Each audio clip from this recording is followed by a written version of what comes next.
15वीं सदी की कल्पना करो, एक ऐसी दुनिया जहां आइडियाज बहुत धीरे धीरे फैलते थे, कम्युनिकेशन सीमित था और इंफॉर्मेशन का फ्लो स्नेल स्पेस पर चलता था। Imagine waking up in a small village, surrounded by the same faces, the same stories and the same beliefs, day after day. किताबें बहुत रेयर ट्रेजर्स थीं, जिन्हें स्क्राइब्स एक्सपेंसिव वेलम पर हाथों से पेन्सटेकिंगली लिखते थे। हर पन्ना, हर शब्द महीनों की मेहनत का नतीजा होता था। एक किताब को पूरा करने में कभी कभी सालों लग जाते थे। सिर्फ अमीर और पावरफुल लोग ही उन्हें अफोर्ड कर सकते थे। ज्यादातर लोगों के लिए किताबें एक दूर का सपना थीं। किताबें स्टेटस सिंबल थीं, वेल्थ और इन्फ्लुएंस का प्रतीक। नॉलेज लॉक्ड थी, कुछ चुनिंदा लोगों, स्कॉलर्स, प्रीस्ट्स और रूलर्स द्वारा कंट्रोल की जाती थी। ये लोग डिसाइड करते थे कि कौन सी जानकारी आम लोगों तक पहुंचेगी। आम लोग ओरल ट्रेडिशन और सर्मन्स पर डिपेंड करते थे। उन्हें नए आइडियाज की बहुत कम एक्सेस थी। स्टोरीज, मिथ्स और रिलीजियस टीचिंग्स ही उनकी दुनिया का सच थी। दुनिया इंटेलेक्चुअली डिवाइडेड थी, एक छोटा सा लिटरेट एलीट और बाकी सब। एजुकेशन प्रिविलेज थी, रिस्पॉन्सिबिलिटी नहीं। बदलाव बहुत स्लो था और अथॉरिटी पर सवाल उठाना रेयर था। लोग सेंचुरीज तक एक ही तरह की सोच में बंधे रहते थे।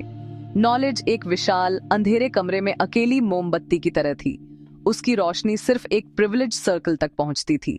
बाकी सबके लिए लर्निंग एक डिस्टेंट ड्रीम थी।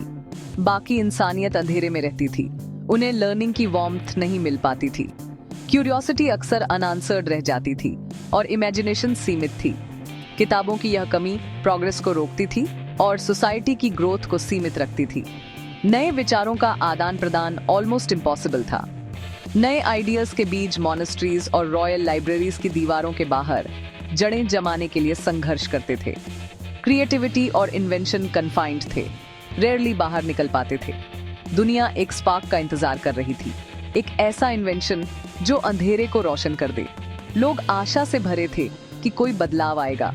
प्रिंटिंग प्रेस जल्द ही एक रेवोल्यूशन लाने वाली थी, नॉलेज को दूर दूर तक फैलाने वाली थी। आइडियाज पहली बार मैसेज तक पहुंचने वाले थे। हाथ से लिखी किताबों की शांत, कंट्रोल्ड दुनिया हमेशा के लिए बदलने वाली थी। एक नया युग दस्तक दे रहा था। प्रिंट का युग आने वाला था, एक ऐसा युग जहां ज्ञान की रोशनी हर कोने तक पहुंचने वाली थी।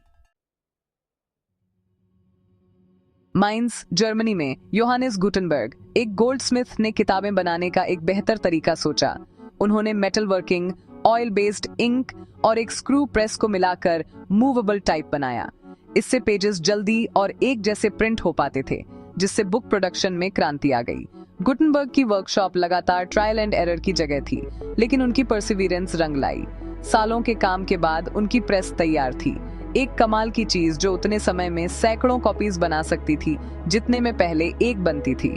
प्रिंटिंग प्रेस सिर्फ एक मशीन नहीं थी, ये दुनिया की नॉलेज को अनलॉक करने की एक चाबी थी। लर्निंग की अकेली मोमबत्ती अब एक ब्लेजिंग फायर बनने वाली थी। गुटेनबर्ग का इन्वेंशन इंसानियत को हमेशा के लिए बदल देगा। प्रेस के आने से पहले किताबें इतनी महंगी और दुर्लभ थीं कि सिर्फ अमीर लोग या चर्च के बड़े अधिकारी ही इन्हें खरीद सकते थे। एक किताब की कीमत एक छोटे से फार्म जितनी होती थी। ये स्टेटस की चीज थी, लर्निंग की नहीं। आम लोगों के लिए किताबें बस एक सपना थी और नॉलेज तक पहुंच बहुत सीमित थी। प्रिंटिंग प्रेस ने इस रियलिटी को तोड़ दिया, किताबों को बहुत सस्ता और ज्यादा एक्सेसिबल बना दिया। पहली बार आइडियाज और स्टोरीज को मैस में फैलाना मुमकिन हुआ। अब किताबें सिर्फ अमीरों की नहीं, बल्कि हर किसी की पहुंच में थीं। मास प्रोडक्शन का मतलब था कि एक किताब को हफ्तों में सैकड़ों बार कॉपी किया जा सकता था, सालों में नहीं। प्रिंटिंग प्रेस ने कॉपीइंग की स्पीड और एक्यूरेसी दोनों को बदल दिया, जिससे किताबें पहले से कहीं ज्यादा तेजी से फैलने लगीं। अब मर्चेंट्स, स्टूडेंट्स और प्रीस्ट्स अपनी खुद की लाइब्रेरीज रख सकते थे। किताबें पर्सनल ग्रोथ, बिजनेस और स्पिरिचुअल लाइफ का हिस्सा बनने लगीं। नॉलेज की दीवारें क्रम्बलिंग होने लगीं। इंफॉर्मेशन अब सिर्फ एक बंद कमरे में नहीं, बल्कि हर गली, हर घर में पहुंचने लगी। स्टैंडर्डाइज्ड प्रिंटिंग ने एरर्स को खत्म कर दिया। यह सुनिश्चित किया कि हर कोई एक ही टेक्स्ट पढ़े। अब आइडियाज और फैक्ट्स कंसिस्टेंट थे, जिससे लर्निंग और डिबेट और भी मजबूत हुई। प्रिंटिंग शॉप्स पूरे यूरोप में फैल गईं, नए आइडियाज और डिबेट से गुलजार। हर शहर में प्रिंटर्स और रीडर्स की कम्युनिटीज बनने लगीं। प्रिंटर्स गेटकीपर्स बन गए, यह तय करते थे कि क्या पब्लिश किया जाए और क्या डिस्कस किया जाए। प्रिंटिंग प्रेस ने पब्लिशिंग को एक नया पावर और रिस्पॉन्सिबिलिटी दी। किताबें रोजमर्रा की जिंदगी का हिस्सा बन गईं, सिर्फ रेयर आर्टिफैक्ट्स नहीं। अब हर उम्र और बैकग्राउंड के लोग पढ़ सकते थे, सीख सकते थे। प्रेस ने इंफॉर्मेशन को डेमोक्रेटाइज किया, लोगों को दूरियों के पार जोड़ा। आइडियाज अब सीमाओं में नहीं बंधे थे, बल्कि समाज के हर हिस्से में फैलने लगे। दुनिया एक नए युग में प्रवेश कर रही थी, एक ऐसा युग जहां नॉलेज सबकी थी। लर्निंग अब प्रिविलेज नहीं, बल्कि राइट बन गई थी। इम्पैक्ट तुरंत और गहरा था। लोगों की सोच, समाज और भविष्य की दिशा बदलने लगी। प्रिंटेड बुक का युग शुरू हो चुका था, एक ऐसा युग जिसने दुनिया को हमेशा के लिए बदल दिया। गुटनबर्ग का पहला बड़ा प्रोजेक्ट बाइबल था। आर्म्ड और 200 से ज्यादा पेजेस, स्टनिंग क्लैरिटी और इंट्रिकेट डिजाइन के साथ। ये किताब प्रिंटिंग रेवोल्यूशन का सिंबल बन गई, जिसने पूरी दुनिया में पढ़ने लिखने के तरीके को बदल दिया। हर पेज पर टाइपोग्राफी इतनी प्रिसाइज थी कि लोग हैरान रह गए। गुटनबर्ग ने साबित किया कि printed books handwritten manuscripts को टक्कर दे सकती हैं और कई मामलों में उनसे बेहतर भी हो सकती हैं। प्रिंटिंग ने नॉलेज को प्रिजर्व करना और शेयर करना आसान बना दिया। बाइबल को प्रिंट करना एक बोल्ड चॉइस था। उस समय रिलीजन जिंदगी के लिए सेंट्रल था, लेकिन बहुत कम लोग थे जो खुद स्क्रिप्चर पढ़ सकते थे। मैन्युस्क्रिप्ट्स रेयर और महंगे थे और आम लोग सिर्फ सुन सकते थे, पढ़ नहीं सकते थे। प्रेस ने पहली बार बाइबल को पूरे यूरोप में प्रीस्ट्स और स्कॉलर्स के लिए एक्सेसिबल बनाया। अब वे खुद पढ़ सकते थे, इंटरप्रेट कर सकते थे और दूसरों को सिखा सकते थे। इस वाइडर अवेलेबिलिटी ने नए आइडियाज और डिबेट को जन्म दिया, जिससे समाज में बदलाव की लहर आई और प्रोटेस्टेंट रिफॉर्मेशन के बीज बोए। मार्टिन लूथर के रेवोल्यूशनरी आइडियाज प्रिंट की वजह से तेजी से फैले। पैम्फलेट्स और बुक्स ने रिलीजियस चेंज को अनप्रेसिडेंटेड स्पीड दी। जल्द ही बाइबल्स कॉमन लैंग्वेजेस में दिखने लगी, जिससे आम लोगों को पहली बार सीधे स्क्रिप्चर पढ़ने की शक्ति मिली। फेथ अब पर्सनल एक्सपीरियंस बन गया।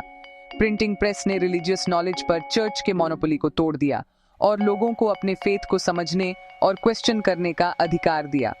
पर्सनल फेथ और पब्लिक डिबेट दोनों फले फूले और समाज में नए विचारों का आदान प्रदान हुआ। प्रिंटिंग प्रेस ने न सिर्फ रिलीजन बल्कि पूरी सोसाइटी को बदल दिया। नॉलेज अब सबके लिए था, सिर्फ कुछ लोगों के लिए नहीं। प्रिंटिंग प्रेस आइडियाज फैलाने का एक इंजन बन गई। साइंटिफिक डिस्कवरीज और बोल्ड आर्गुमेंट्स अब महीनों में पूरे यूरोप में स्कॉलर्स तक पहुंच सकते थे, सालों में नहीं। इस रैपिड एक्सचेंज ने रेनेसांस और साइंटिफिक रेवोल्यूशन को बढ़ावा दिया। कोपरनिकस का हीलियोसेंट्रिक थ्योरी, जो कभी रेडिकल था, प्रिंट के जरिए फैला और गैलीलियो और केपलर को प्रेरित किया। पॉलिटिकल पैम्फलेट्स ने रेवोल्यूशंस के दौरान सपोर्ट जुटाया और अथॉरिटी को चैलेंज किया। प्रेस ने आइडियाज का एक मार्केट प्लेस बनाया, जिससे सेंसरशिप लगभग इम्पॉसिबल हो गई। लोग सवाल करने, डिबेट करने और खुद सोचने लगे। एनलाइटनमेंट और मॉडर्न वर्ल्ड की नींव रखी गई।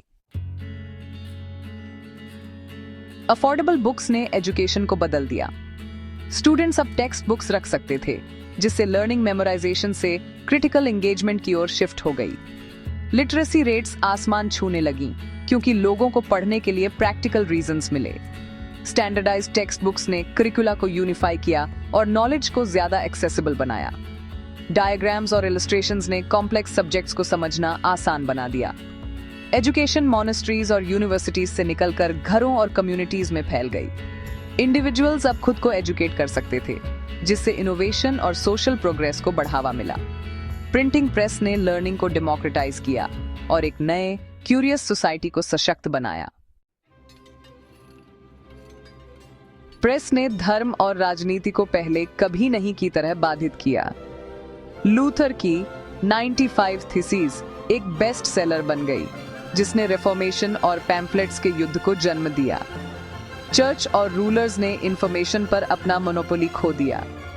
पॉलिटिकल ट्रीटिसेस और पैम्फलेट्स ने डिबेट के लिए एक नया पब्लिक स्फीयर बनाया।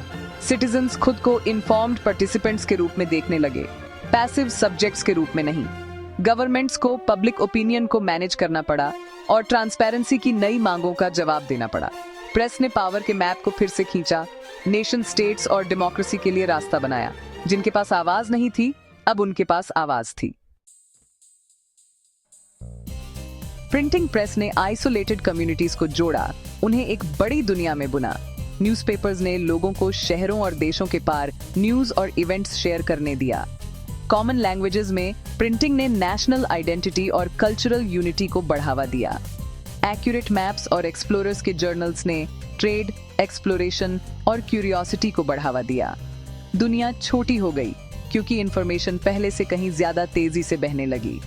प्रेस ने पहला सच्चा इंफॉर्मेशन नेटवर्क बनाया, अपने समय का इंटरनेट।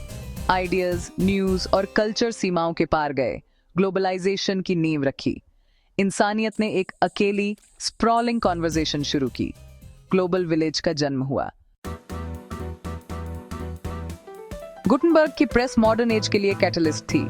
इसने नॉलेज को डेमोक्रेटाइज किया, जिससे रेनेसांस, रिफॉर्मेशन और एनलाइटनमेंट को बढ़ावा मिला। मास मीडिया, पब्लिक डिबेट और वाइड स्प्रेड एजुकेशन सभी प्रिंट से जुड़े हैं। यहाँ तक कि डिजिटल ईरा में भी कोर आइडिया वही रहता है, सबके लिए नॉलेज। प्रेस ने हमें क्रिटिकली सोचना और जो हम पढ़ते हैं उस पर सवाल उठाना सिखाया। इसने इंडिविजुअल्स को अपनी डेस्टिनीज को आकार देने के लिए सशक्त किया। गुटनबर्ग के इन्वेंशन ने साइलेंस को डिबेट से, सबमिशन को डिस्कवरी से बदल दिया। उन्होंने इंसानियत के लिए एक ब्राइटर, ज्यादा कनेक्टेड फ्यूचर का दरवाजा खोला।